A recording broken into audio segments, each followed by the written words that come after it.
আমরা 16,213 জন ষষ্ঠ গণবিজ্ঞপ্তিতে সুপারিশ বঞ্চিত। আমরা শিক্ষক হয়ে শিক্ষক হতে পারছি না।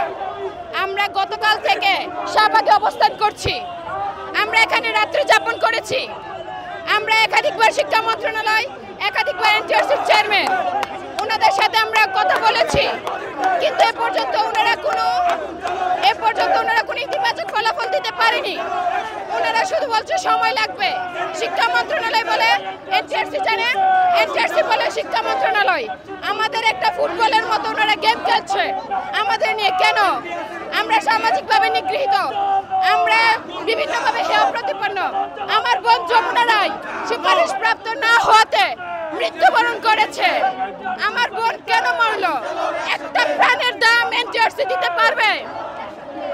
এনটিআরসি আমার যমুনা রায় বোনকে ফিরিয়ে দিতে পারবে? উনি একটা নতুন জীবন দান করতে?